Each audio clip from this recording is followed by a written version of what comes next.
He sets the table before he kills. Every time. The linen is pressed, the wine is chosen with care, the presentation is immaculate. And then he serves a human being as the main course. Ask yourself what kind of mind needs the garnish? What kind of interior requires that the worst possible act be dressed in the best possible taste? Because that contradiction isn't decoration. It's the entire architecture of who Hannibal Lecter is.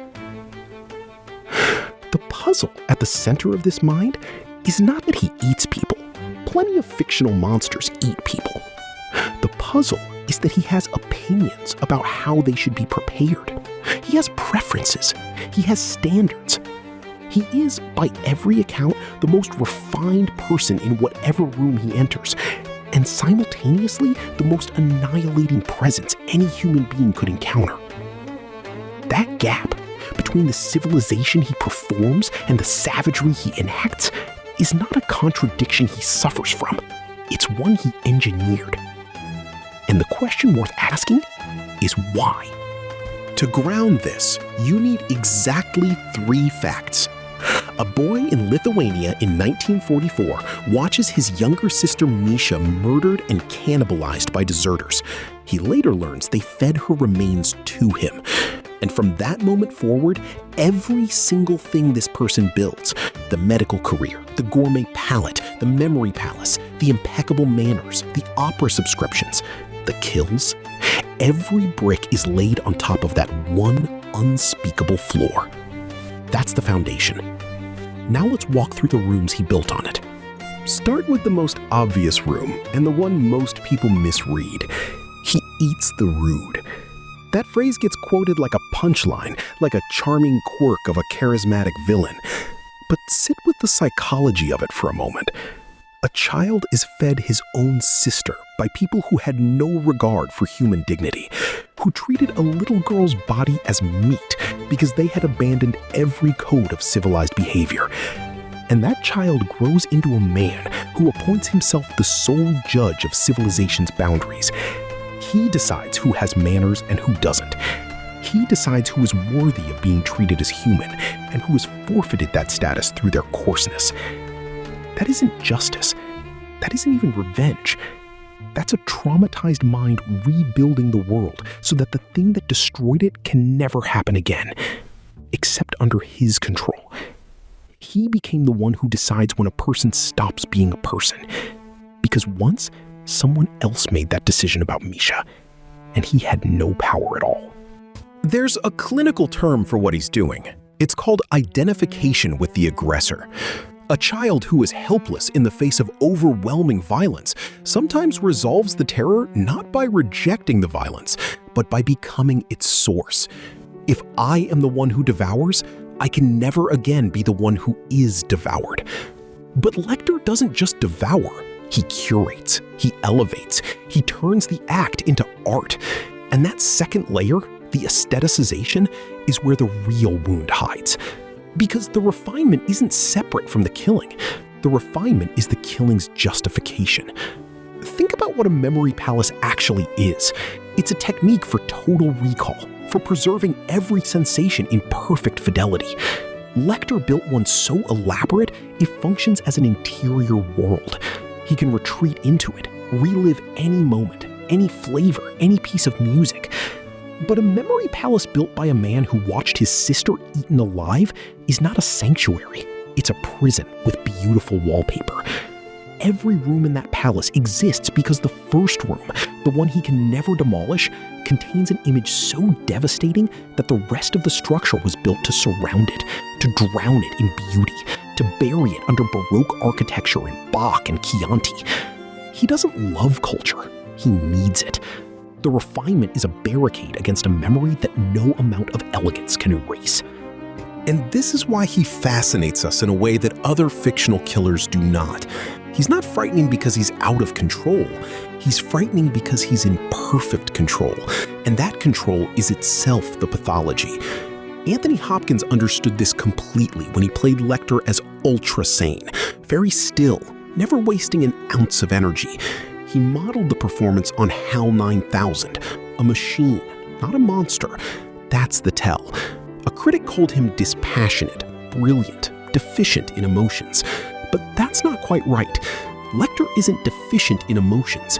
He's overloaded with one emotion, the terror of a 6-year-old boy in a Lithuanian forest. And he has spent every subsequent decade building a personality so controlled, so immaculate, so airtight, that not one drop of that terror ever leaks through. Except it does leak. It leaks through who he chooses to connect with. That's the second room worth examining. Look at the people Lecter is drawn to. Not victims, companions. Will Graham, Clarice Starling, Lady Murasaki. Every one of them shares a specific quality. They are wounded. Starling lost her father young and carries the screaming of lambs in her sleep. Graham's gift for empathy is so acute it threatens to shatter him. Murasaki is isolated, displaced, mourning. Lecter doesn't befriend the powerful or the comfortable. He seeks out people who have been broken by the world and who refuse to stop functioning. People whose damage is visible to him because he recognizes it. He sees his own fracture in them, and he wants, desperately, silently, to be seen in return. But here's where his psychology turns truly tragic, if you're willing to call it that. He cannot allow himself to be seen without also controlling the terms of the seeing. With Graham, he provides clues but withholds crucial information. With Starling, he trades insights for childhood confessions, a transactional intimacy where he always holds more cards. He structures every relationship as a therapy session in which he is simultaneously the doctor and the most dangerous patient in the building. He cannot simply be known. He must orchestrate being known. Because to be known on someone else's terms, to be vulnerable without authorship, that is the Lithuanian forest again.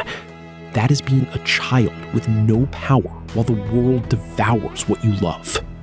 The show's creator, Brian Fuller, revealed something essential when he described Mads Mikkelsen's approach to the role. Mikkelsen played Lecter not as a cannibal psychiatrist, but as Satan, a fallen angel enamored with mankind, possessing genuine affinity for who we are, but definitively not among us. That framing unlocks everything. Lecter doesn't hate humanity, he adores it. He appreciates its music, its food, its art, its capacity for courage under suffering. He is moved by Starling's resilience. He is intrigued by Graham's impossible empathy. But he stands outside of it, permanently. Not because he chose exile, because a winter in 1944 exiled him. And by the time he could have chosen to return, he'd already built too elaborate a palace on the other side. Consider the detail that professionals cannot classify him. Graham says they call him a sociopath because they don't know what else to call him. Starling says they don't have a name for what he is. Chilton labels him a pure psychopath, which reveals more about Chilton's inadequacy than about Lecter's interior. He resists diagnosis not because he's supernatural, but because his pathology is a paradox. He possesses genuine aesthetic sensitivity, real intellectual brilliance, authentic appreciation for courage and courtesy, and none of it prevents him from removing the top of a man's skull and serving his brain at dinner. The empathy and the monstrousness coexist without canceling each other out. That is what makes the clinician stammer. Most frameworks for understanding evil assume that cruelty requires either the absence of feeling or its overwhelming excess. Lecter has neither. He feels precisely, he appreciates precisely, and he kills precisely. The precision is the point. His sixth finger, that vestigial extra digit he eventually removes, is almost too perfect a symbol. A body that produced something extra, something that shouldn't be there, something that marks him, even physically, as not quite the standard model. He cuts it off in the same novel where he remakes his face through self-surgery. He is always editing himself, always revising the exterior. The only thing he will not revise is the interior room where Misha lives. that room stays untouched. And everything else in his life, every murder, every meal, every manipulation, every act of exquisite taste is built to protect it. So what is Hannibal Lecter? Underneath the legend and the liver and the fava beans, he is a child who was consumed and spent a lifetime becoming the one thing that could never be consumed again. Not through strength, through taste, through the insistence that if the world is going to be brutal, then he will be the most elegant brutality it has ever seen.